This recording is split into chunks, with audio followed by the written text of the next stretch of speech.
아마 옛날 프로기는 한데 옛날 TV 프로 중에 그 어르신들이 나와서 장수만세였나요?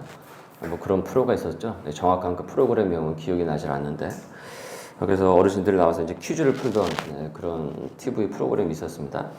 어느 할아버지 할머니가 그 이제 짝을 이뤄서 이제 문제를 맞추는데 제시어가 천생 연분이었어요.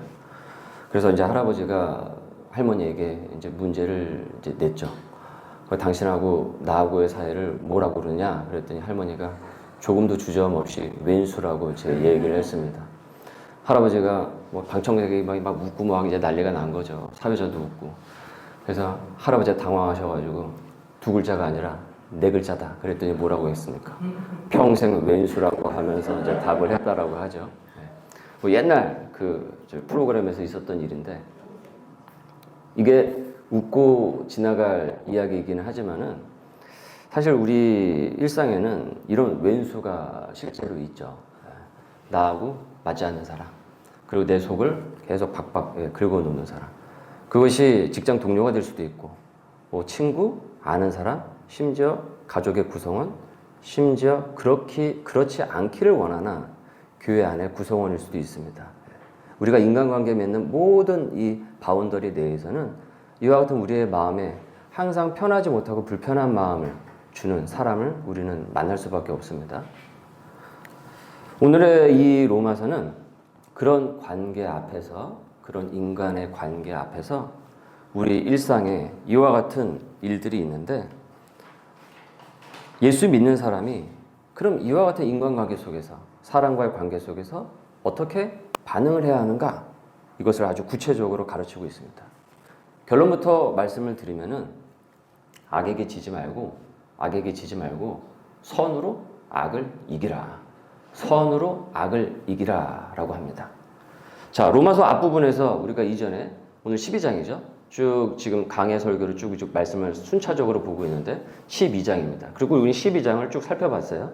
그리고 이제 오늘 이제 말미로 나아가고 있는데, 자, 1장서부터 11장에 이르기까지 그 내용을 우리는 다 알고 있습니다. 그래서 12장은 무엇으로 시작을 합니까? 그러므로 라고 시작을 하고 있죠. 그러므로 하나님의 은혜로 구원받은 자가 된 것, 그 하나의 사실만으로도 우리는 기뻐하고 감사해야 된대요. 근데 로마서는 여기서 멈추지 않고, 자, 그렇다, 당신들이 은혜를 받은 사람이다, 구원받은 하나님의 백성이 됐다, 그러면 그것으로 끝이겠느냐? 그 다음부터 그러면 당신들은 어떻게 살아가야 하겠는가? 이것이 실천편이 로마서 12장서부터 마지막까지 펼쳐진다라고 말씀을 했습니다. 그 중에서 오늘 우리가 살펴볼 로마서는 바로 사람과의 그 관계에 있어서 그 관계에 대한 부분을 말씀을 하고 있어요. 오늘 말씀은 특별히 원수와 그리고 이웃을 대하는 우리의 태도에 대해서 말하고 있어요. 그래서 말로는 주여 주여 주님을 사랑합니다 라고 얘기는 하지만, 말은 하지만은, 고백하지만 실제 생활에서, 삶에서 증오와 다툼이 가득하다면, 싸움 따게 되어가지고 이리 받고 저리 받고, 이리 바치고 저리 바치고 그렇게 한다면 그것은 복음의 능력을 드러내지 못하는 생활이요 삶이 되겠죠. 오늘 로마서는 구원의 은혜를 선포를 한 뒤 복음을 믿는 자의 그 관계법에 대해서 전하고 있습니다. 그래서 그러므로 라고 시작하는 12장에서 생활의 예배를 말하고 있어요. 여러분, 우리가 지금 예배를 드리잖아요. 영적인 예배를 드리지 않습니까? 근데 이 예배는 여기서만 끝나는 것이 아니에요. 생활로 이어지게 됩니다. 그래서 우리 교회 표어가 무엇입니까? 여기 간판에도 그대로 살려서 했죠. 삶의 자리에서 소명의 교회예요. 결국 신앙의 힘은 삶의 자리에서, 생활에서 드러나야 되는 것입니다. 교회 예배당 안에서만 드러나는 것이 아니고요. 그런 측면에서 보면은 사람과의 관계는 내 신앙의 생활을 온전하게 이루어가느냐 이루어가지 못하느냐, 중요하고도 중요한 그 지점이 되죠. 이게 흔들리면 다른 것도 와르르르 흔들릴 수밖에 없죠. 그만큼 사람과의 관계는 우리가 이 세상에서 피할래야 피할 수 없는 것이고, 거기서 우리의 신앙이 진짜인가 가짜인가, 온탕과 냉탕을 왔다리 갔다리 하는가 아닌가, 이것이 사실은 거기서 가늠자가 됩니다. 그래서 로마서에서 이 중요한 로마서에서 결안에 성경을 전체를 보면 결안이 있다고 하면 그 노른자에 해당하는 것이 바로 로마서라고 말씀을 드렸는데 그 중에서도 이 중요한 로마서에서 바로 이 생활의 예배, 생활의 신앙에 대해서 지금 우리에게 전하고 있는 것이죠. 그러면서 14절에서 21절을 쭉 보게 되시면은 관계의 자리에서 드러나는 예배예요. 자, 그래서 첫 번째 원칙이 있는데 축복의 대원칙이 있다고 합니다. 축복의 작은 원칙도 아니고 대원칙이 있는데 대원칙은 무엇입니까? 다 같이 봉독합니다. 시작. 너희를 박해하는 자를 축복을 하라. 축복하고 저주하지 말라. 저주하지 말라고 합니다. 사람한테. 나는 저주한 적 없는 것 같은데 생각만큼. 근데 여러분 욕도 저주예요. 그 욕이 저주라고요. 이러쿵 저러쿵 하는 그것도 저주입니다. 그래서 예수님이 얘기하셨죠. 형제 보고 라가라 하는 자는 라가가 무엇입니까? 바보예요, 바보. 멍청이. 저주는 이 마음속에서 계속 어떻습니까? 남아있죠. 근데 저주를 하지 않는다라는 것은 마음속에서 그 상대를 지워버리는 거예요. 이게 지우는 거예요. 지우개죠. 그래서 예수님 때문에 그리고 내가 예수 믿고 내가 바르게 살기 때문에 내가 다른 사람을 저주하는 것이 아니라 나한테 내 마음을 박박 긁어넣었다고 할지라도 나는 저주 대신 내 입술에서 무엇이 선포되겠다고 선언하는 겁니까? 축복을 내가 선포하겠다라는 거죠. 그럼 이 지점에서 고민이 생기죠. 저런 사람한테? 나는 저 사람한테 그렇게 할 수가 없는데. 그건 내 감정이 허락하지 않는데. 나 그러면 더 억울할 것 같은데. 저 사람이 못 돼야지 내 속이 시원하지. 잘 되면 나는 속이 더 긁힐 것 같은데. 그런 생각의 지점이 생겨요. 하나님이 없으면 그게 맞는 얘기예요. 그죠? 하나님이 없으면 그 얘기가 맞는 얘기예요. 그 세상에서 얘기하는 그 얘기가 맞는 얘기입니다. 그런데 하나님이 있지 않습니까? 그러니까 우리의 언어가 달라질 수밖에 없는 거예요. 사실은. 하나님이 있기 때문에. 하나님이 없다고 생각하면 그렇게 해야 되는 겁니다. 그렇게 해야 조금이나마 두 발 뻗고 잘 수가 있는 거예요.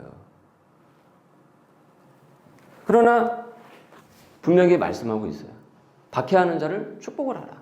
축복의 언어를 사용하라. 저주의 언어를 사용하는 것이 아니라. 그 두 번째는 공감의 연대입니다.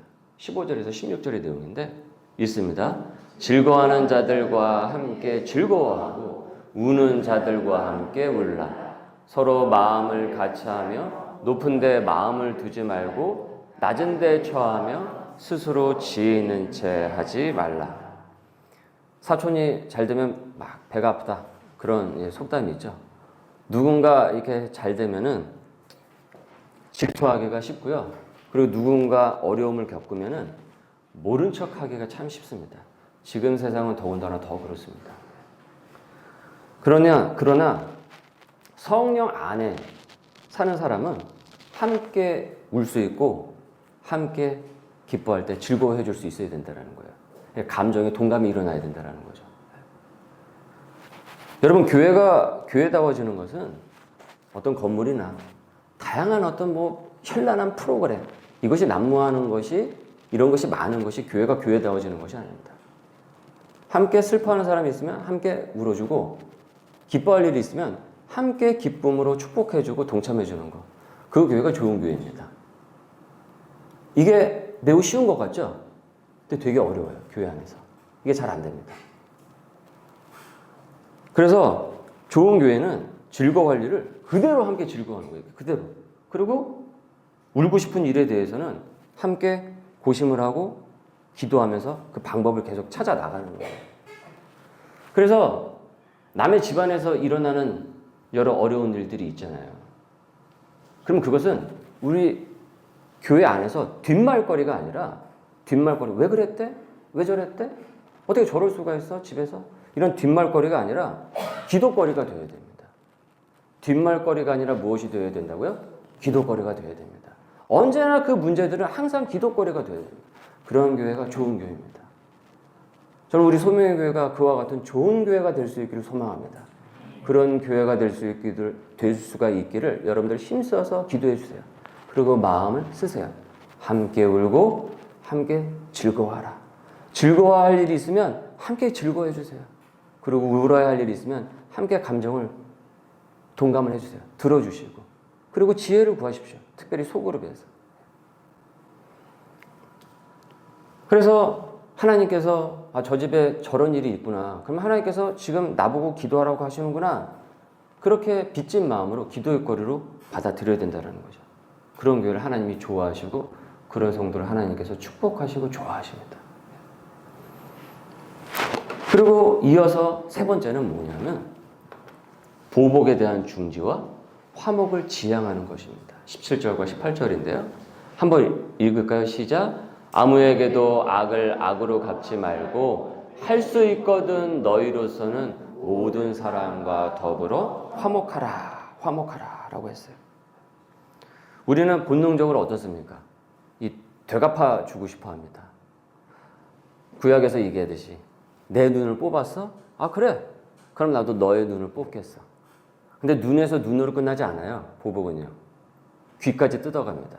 그래서 눈에는 눈이라는 법이 나온 것입니다. 거기까지 한정을 하라라는 거죠. 그러나 예수님께서 오신 이후로 뭐라고 하십니까? 그냥 용서하라고 그러죠. 나머지는 하나님께서 알아서 해주실 것이다 라고 하면서 맡기라고 하면서. 로마서는 할 수 있거든 모든 사람과 더불어 화목하라 라고 했어요. 여러분 여기서 중요한 것이 할 수 있거든입니다. 할 수 있거든.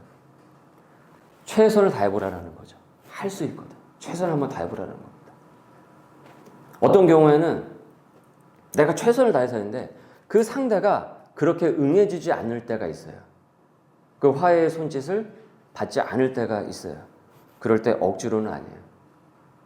그러나 내가 할 수 있는 최선을 다해서 화해의 손을 내미는 것. 이것이 우리가 로마서 1장에서 11장의 그 은혜를 받은 사람이 생활 가운데서 실천할 생활의 예배라는 것이에요. 이 부분들이. 여러분 그냥 오늘 말씀은 건너뛴 것이 아닙니다. 1장에서 11장까지 우리는 하나님의 말씀을 우리는 그 은혜를 깊이 알았어요. 그래서 그 은혜를 안 전제 가운데서 실천편 12장부터 나머지 장까지가 나오는 거예요. 그리고 마지막에 보니까 양심을 흔드는 숯불이라고 표현을 했어요. 양심을 흔드는 숯불이다. 도대체 양심을 흔드는 숯불이 뭔가 이런 생각이 들어요. 자, 친히 원수를 갚지 말고 진노하심에 맡기라. 즉 하나님의 진노하심에 맡기라는 거죠. 하나님의 공의와 정의에 맡기라는 것입니다. 너희들이 괜히 이렇게 해갔다가 긁어 부스럼 만들지 말라라는 겁니다. 니체가 그런 말을 했죠. 괴물 상대하려다가 괴물 되지 말라고. 네. 괴물 상대하려다가 괴물이 되는 경우가 있어요. 친히 원수를 갚지 말고 진노하심에 맡기라. 읽습니다. 시작. 너의 원수가 줄이거든 먹이고 목마르거든 마시우라. 그리함으로 내가 숯불을 머리에 쌓아 놓으리라. 이 말씀을 보면서 고심이 되실 거예요. 아 여기까지는 좀 가능할 것 같은데 야 여기다가 목이 마른데 물까지 대접을 하라고? 야 이거 먹을 거를 주라고? 야 그 힘든 얘기를 하는데 내가 그걸 들어주라고? 나 저 사람 되게 싫어하는데? 여기까지는 가기가 어려운 거죠. 그러니까 원스 때까지는 그래도 좀 갈 것 같아요. 근데 그 다음은 매우 어려워요. 그죠? 이건 여러분만 그런 게 아니라 사실 우 목사님 저도 그럴 수 있습니다. 저도 어떤 상황에 닥치게 되면. 그러니까 우리가 기도할 수밖에 없는 거죠. 나에 대해서 소위 요즘 얘기하는 부심으로 사는 것이 아니죠. 부심으로 사는 것이 아니라 말씀을 믿는 담대함으로 우리가 살아가는 것이죠. 우리 안에 복수심을 내려놓으라라고 도전하십니다. 인간의 정의는 언제나 불완전하죠. 그리고 그 정의의 공유는 어떻습니까? 항상 주관적이죠. 그 내가 생각하는 게 정의가 되고 공의가 되는 것 아닙니까? 집 안에서도. 내 말이 맞는 것 아닙니까? 이처럼 우리가 생각하는 공의와 정의는 언제나 불완전해요. 그래서 내가 심판을 한다고 할지라도 거기서 불완전한 심판이 나올 수밖에 없다는 겁니다.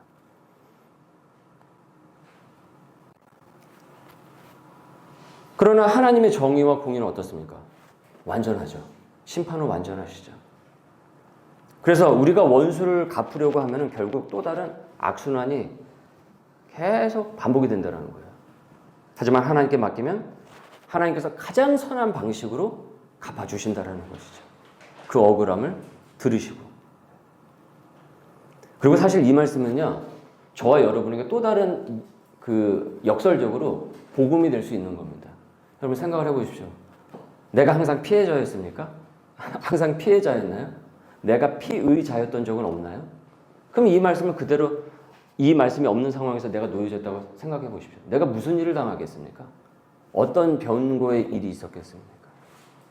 그래서 역설적으로 보면 이 말은 사실은 복음이에요. 누군가 그 이 말씀을 듣고 나를 용서해 준 사람이 있기 때문에 그런 것이죠. 제가 언제 한번 말씀을 드렸죠. 군 시절에 제가 자대를 배치를 받았는데 그 부대가 구타가 굉장히 심한 그 악명 높은 부대에 제가 그 배치를 받았다고. 여러 얘기를 많이 들었거든요. 그 보충대에 있으면서 부대가 어떤 부대인지에 대해서. 그 가혹행위도 제가 차마 이 시간 예배 시간에 말씀하지 못하는 그 가혹행위도 아주 그냥 뭐 자연되던 그런 부대였어요. 근데 제가 거기에 그 배치가 된 거죠. 그러니 뭐 앞으로 군 생활이 뻔한 건 아니겠습니까? 맨날 맞는 거죠. 근데 저는 제대하는 달까지 단 한 번도 구타를 당한 적이 없습니다. 가혹행위 당한 적도 없고요. 물론 잔소리하고 욕설은 얻어먹었죠. 군대니까. 예. 근데 어떻게 그것이 가능했을까? 그건 제가 군 생활을 너무 잘했기 때문에 그런 것이 아니에요. 맞을 짓을 하지 않아서 그런 것이 아닙니다. 그거는 한 선임병 때문에 그래요. 그 선임이 우리 병장이 되어서 내무반장이 되었어요. 그런데 어느 날 우리를 모아놓고 그렇게 얘기를 하는 거예요. 나는 2등병 때서부터 지금까지 너무 많이 맞고 자랐다라는 거예요, 자기가. 너무 많이 맞았대요. 밤에도 끌려나가서 맞고 맨날 맞았다라는 거예요. 근데 자기가 이렇게 군상을 해서 보는데 왜 이렇게 우리 부대의 내무반에 구타가 끊이지 않을까 생각을 했다라는 거예요. 딱 하나요. 끊는 사람이 없어요. 누구도 끊는 사람이 없고 맞고 자랐잖아요. 그러면 그 2등병이 병장이 되어서 똑같이 또 때립니다. 그 희한합니다. 희한해요. 가정폭력이요. 그대로 그 가정 안에서 내려오잖아요. 그러면 그 자식이 가정을 꾸렸을 때 그 자녀를 향해서 가정폭력을 또 휘두르게 됩니다. 그 희한합니다. 나는 그렇게 지긋지긋하기 싫은데 그 되물림이 계속 있더라는 것이죠. 그래서 자기가 그걸 생각을 했대요. 그래서 하는 얘기가 누군가는 끊어야 되지 않겠냐. 그래서 자기가 끊겠대요. 그러니까 나도 너희들을 때리지 않을 테니까는 너희들도 서로 때리지 말래요. 저는 그 순간만큼은 군복 입은 예수님을 보는 줄 알았어요. 네. 그 순간만큼. 군대에서 예수님을 볼 줄에 누가 알았겠습니까? 네. 예수님이라는 얘기 아닙니다. 그 고참이. 네. 오해하지 마시고. 그래서 상당 부분 저희 내무반 부대에 구타가 거의 근절이 되었어요. 놀라운 거죠. 예수님께서도 이 세상의 죄를 끊으셨죠. 그것이 무엇입니까? 거대한 십자가죠. 거대한 십자가죠. 이 십자가는 두 가지를 상징한다고 말씀을 드렸습니다. 수직적인 관계, 수평적인 관계. 하나님과 나의 관계. 그 다음에 나와 너의 관계. 인간의 관계입니다. 그래서 십계명도 두 가지로 나눠지죠. 크게 보면은 하나님과의 관계, 그 다음에 어디와의 관계입니까? 사람과의 관계. 그래서 로마서 12장에 이 실천편에 인간과의 그 관계에 대해서 이렇게 말씀을 하고 있는 거예요. 결국 이 관계가 수직적인 관계를 더 견고히 한다라는 것이죠. 온전한 십자가 정신, 십자가 영성으로 살아낼 수 있게 한다라는 거죠. 이어서 여러분 20절을 한번 보시면은 그리함으로 내가 숯불을 그 머리에 어떻습니까? 쌓아 놓으리라 라고 했습니다. 자, 이게 무슨 뜻일까? 고대 근동에서는요, 이 죄를 뉘우치는 사람이 숯불을 머리에 이렇게 이고 다니는 그런 문화가 있었어요. 그걸 그대로 한번 생각을 잘 하시면서 이 말씀을 보시면 됩니다. 즉, 원수에게 내가 이렇게 선을 이렇게 베푸는 것이 결국 그 마음이 어떻습니까? 원수로 하여금, 그 악인으로 하여금 부끄러운 마음, 창피한 마음이 들게 된다라는 거예요. 그래서 어떻습니까? 숯불을 머리에 이고 다니는 그 효과가 있다라는 거죠. 즉, 회개를 불러일으킨다라는 거죠. 야, 내가 너한테 이렇게 했는데 너는 나한테 이렇게 해? 부끄러운 거죠. 그 선을 보고서. 그런 경우가 있죠. 그 얘기입니다. 그래서 원수에게 선을 베풀면은 그 양심이 뜨겁게 달궈진 그 숯불처럼 데워가지고 부끄러움을 느끼고 스스로 돌이키고 급기야 나아가서 하나님 앞에 회개하고 엎드린다는 거예요. 그래서 이기풍 목사님 말씀을 드렸죠. 초창기, 우리 기독교 초창기 시대에 마포 삼열 목사님이 선교를 하는데 보기 싫다고 서양 귀신 물러가라면서 돌을 던졌어요. 가지고 마포 삼열 목사님이 턱이 깨지셨어요.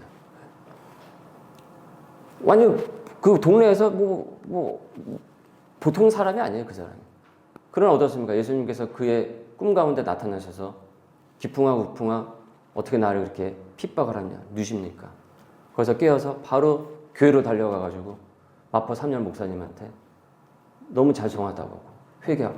그래서 그분이 제주도 선교에 헌신한 건 아닙니까? 이기풍 목사님 얘기죠. 그리고 제주도에 가시면은 거기 이기풍 그 선교 기념관이 있어요. 그게 있습니다. 언제 한번 우리가 갈 일이 있으면은 거기도 한번 갈 수 있었으면 좋겠어요. 이처럼 선을 악으로 대하면 마음이 녹아가지고 하나님께 돌아오는 회개의 길이 열리게 된다는 거죠. 또한 여기는 또 다른 중의적인 의미가 있는데 뭐냐면 숯불을 하나님의 거룩한 심판의 상징으로 보기도 해요. 숯불이. 그래서 내가 갚지 않고 선을 행했을 때 하나님께서 그의 죄를 다루신다라는 거죠. 내가 이렇게 선을 보였음에도 불구하고 그 사람이 어떻습니까? 그 선에 반응하지 않을 수가 있잖아요. 근데 나머지는 어떻게 한다는 겁니까? 하나님께서 판단하신다는 거예요. 즉 하나님께서 직접 그의 머리에 숯으로 지지시는 겁니다. 이런 하나님의 공의와 정의를 너희들이 의심하지 말라라는 거죠. 그렇기 때문에 우리는 저주가 아니라 축복의 말을 할 수가 있는 거예요. 그래서 오늘 로마서의 말씀은 우리의 그 선행이 상대의 양심을 흔들어가지고 이 회개로 이끌어내는 그 효과에 집중을 하고 있어요. 이것이 우리의 역할이라고 말씀하고 있는 거죠. 그래서 악에게 지지 말고 무엇으로 무엇을 이기라고요? 선으로 악을 이기라라고 했습니다. 선으로 악을 이기는 형통의 축복이 우리 가운데 머물길 바랍니다. 네. 우리 가정에 머물길 바랍니다. 우리 직장 일터 가운데 머물 수 있길 바랍니다. 우리의 맺는 그 관계 가운데 머물 수 있길 바랍니다. 축복의 언어를 선포를 하세요. 계속. 저주의 언어가 아니라, 욕설의 언어가 아니라, 나쁜 말이 아니라, 부정적인 얘기가 아니라 나머지는 하나님께서 다 해주실 것입니다. 예수님께서 십자가에서 조롱과 채찍 못질 앞에서도 뭐라고 기도하셨습니까? 하나님 억울해 죽겠습니다. 저놈들 싹 다 죽여주십시오. 그 얘기를 하시지 않으셨죠? 뭐라고 하셨습니까? 아버지, 저들은 자기가 무슨 짓을 하는지 모릅니다. 저들을 용서해 주십시오. 긍휼히 여겨 주십시오. 라고 했죠. 우리에게도 이와 같은 예수님의 마음이 필요합니다. 그것이 우리의 관계를 훨씬 더 넓게 하고 축복의 관계로 만들어갑니다. 저주의 관계도요, 축복의 언어가 많아지면은 저주가 축복으로 바뀌는 줄 믿습니다. 네. 오늘 말씀을 준비하는데 너무 오래전의 얘기가 딱 이게 떠올랐어요. 그래서 이 얘가 떠올라서 이 시간 제가 잠깐 나누려고 합니다. 제가 고등학생 때의 일입니다. 언제적입니까? 고등학생 때. 그래서 그때 저희 이제 어머니께서 그 워크맨 그 카세트 테이프 있죠? 미니 카세트. 그거를 사주셨어요. 선물로. 그거 얼마나 좋아요. 그래서 이제 반가운 마음에 선물을 뜯어서 이제 감사합니다 하고서 이제 듣는데 이 틱틱 하는 소리가 자꾸 들리는 거예요. 네. 탁탁. 제가 그때 이제 뭐 많이 들으니까 이제 알잖아요. 그래서 이거 고장난 거다. 이거 온전한 상품이 아니다. 그래서 바로 그냥 그 다음날 다시 상가에 갔죠. 그래서 이제 교환하려고 이제 어머니와 이제 거기 상가를 가는데 이제 밑에 이제 여러 가게가 있지 않습니까? 올라가다가 저하고 제가 갖고 있는 제품하고 똑같은 제품을 본 거예요. 그래서 가는 길에 궁금해서 제가 얼마냐고 물어봤어요. 그랬더니 산 것보다 훨씬 가격이 싼 거예요. 근데 뭐 어떡하겠습니까? 그러니까 비싸게 산 거죠, 훨씬. 근데 뭐 어떡하겠습니까? 이미 산 거를. 근데 어쨌든 일단 기분은 안 좋아요. 그러면서 어쨌든 갔어요. 가서 이제 이러이러 하니까 바꿔달라고 하는데 아니 아저씨가 사장님이 안 바꿔준대요. 전혀 바꿔주지 않겠대요. 멀쩡하대요. 네, 그럴 리가 없대요. 내가 들 땐 자기는 멀쩡하대요. 그러면서 바꿔주지 않으시겠다라는 거예요. 거기서부터 이제 서로 감정이 이제 상하죠. 얘기가 옥신각신 하는 거예요. 그러면서 얘기가 어디까지 나오냐면, 아니, 아까 전에 아저씨 저기 밑에서 보니까 이거 워크맨 저기 밑에서는 훨씬 싸게 팔더라. 그 얘기까지 하니까 아저씨가 그럴 리가 없다. 여기가 제일 싸다. 그럴 리가 없다라는 겁니다. 아니다. 우리가 방금 물어보고 왔다. 그럴 리가 없다. 같이 가보자요. 굳이 가볼 필요는 없는데 가보자라는 거예요. 그래서 갔습니다.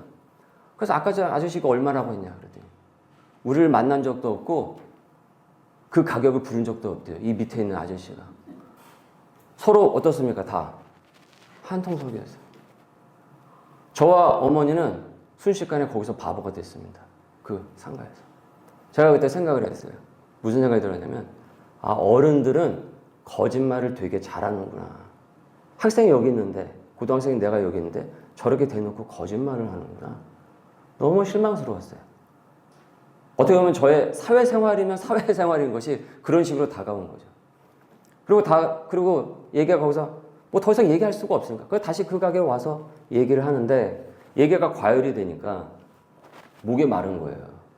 그래서 제가 목이 말라가지고 음료수를 3캔을 사왔어요. 3캔을 사와서 어머니 드리고 아저씨도 드시라고 하면서 드렸어요. 근데 아저씨가 엄청 당황을 하시는 거예요. 그래서 얘기하시길 뭐라고 하냐면, 야, 내가 너한테 이렇게 했는데 너는 나한테 이걸 주냐? 그러시는 거예요.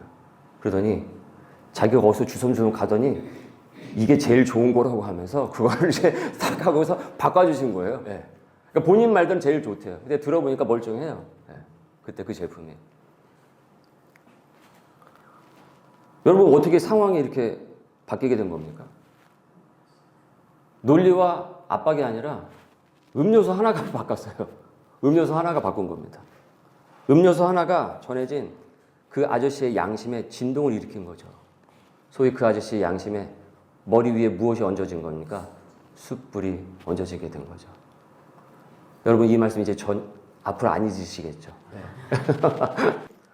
그래서 이 말씀이 나온 겁니다. 그의 머리에 숯불을 얹게 될 것이다. 너희들이 하는 것들이. 그래서 여러분 축복의 역학이 있습니다. 받았던 축복은 어떻게 됩니까? 빌었던 축복은 어떻게 됩니까? 돌아오게 됩니다. 옛날에 그 드라마 중에 그거 있었죠? 사랑은 뭐예요? 돌아오는 거야. 그렇게 했죠? 여러분 축복도 다 돌아옵니다. 우리가 축복의 언어를 하잖아요. 선포를 하잖아요. 그럼 그 축복이 우리에게 다 돌아오게 됩니다. 축복의 언어를 할 수 있기를 바랍니다. 무엇보다 우리가 생각할 것이 있어요. 관계에 있어서. 과연 저 사람이 나에 대해서 핍박을 하는 것이, 고통을 주는 것이 내 허물 때문인가? 아니면 진짜 나의 옹골진 진리의 믿음 때문인가? 우린 이것을 매우 헷갈려 합니다. 그리고 자기 편향적으로 해석을 해요. 여러분 어설프게 예수를 믿는 사람은요, 결코 예수님 때문에 욕을 얻어먹을 일이 없습니다. 그런 일을 당하지 않습니다. 내가 잘못했기 때문에 그 욕을 먹고 핍박을 받게 되는 거죠. 그러니까 내 책임에서 오는 핍박은 어떻게 될까요? 적극적으로 사과를 해야죠. 죄송하다고, 미안하다고. 그러나 예수님 때문에 진리대로 정직하게 살기 때문에 받는 핍박이라고 한다면 그 축복은 복음의 진정성으로 되돌아옵니다. 그래서 우리가 큰 섭리에서 보자라는 거예요. 이 핍박이 무엇인지에 대해서. 하나님께서는 생각지도 못한 방식으로 나를 만들어 가세요. 저와 여러분을 만들어 가십니다. 그래서 사건만 보면은 이건 너무나도 고통스러운 사건이고 괴로운 사건이에요. 그런데 하나님께서 오히려 그 사람을 통해서 나를 어떻게 해요? 만들어 가시는 거죠. 나를 주연으로 삼으시려고 그 사람을 악한 조연으로 삼으시는 것이죠. 여러분 다윗을 만든 사람이 누굽니까? 그렇게 다윗을 괴롭히던 사울이었어요. 이건 매우 역설적이죠. 그렇기 때문에 여러분 다윗을 세우기 위해 내가 사울로 쓰임받지 않기를 여러분 항상 기도하셔야 됩니다. 다윗을 세우기 위해 내가 사울로 쓰임받지 않기를 우리는 언제나 기도하셔야 돼요. 영적인 주의함이 있어야 된다는 거죠. 또 하나 반대로 만약에 나를 다윗으로 만들기 위해서 하나님께서 사용을 하시는구나 라는 생각이 든다면 기뻐하시고 소망을 잃지 마십시오. 하나님께서 축복의 잔을 부어주실 것입니다. 오늘부터 악에게 지지 말고 손으로 악을 이기는 저와 여러분이 될 수 있기를 소망합니다. 하나님께서 나의 실천을 숯불로 사용하셔서 누군가의 양심을 흔드시고 정화시키시고 회개함으로 나오게 하실 것입니다. 설사 그 사람이 변하지 않는다고 할지라도 우리가 하는 그 진리의 행함은 축복으로 우리에게 돌아올 줄 믿습니다. 우리 말씀에 잇대어 기도하겠습니다. 주님, 악에게 지지 말고 선으로 악을 이기게 하여 주시옵소서. 분노와 억울함은 주께 맡기고 저의 입술이 저주가 아니라 십자가 아래에서 축복을 말하게 하여 주옵소서.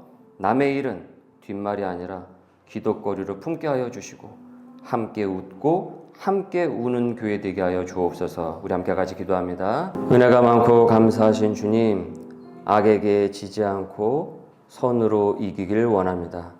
그러나 저희의 생활과 우리의 입술과 언행을 보니 너무나도 많이 우리는 지고 패배하였습니다. 주님 용서하여 주옵소서.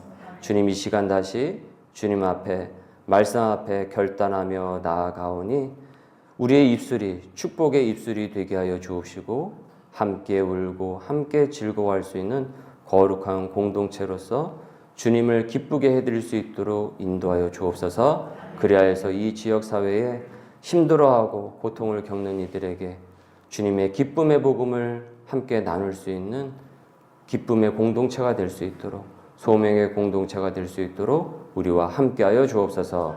감사하며 예수님의 이름으로 기도드립니다. 아멘.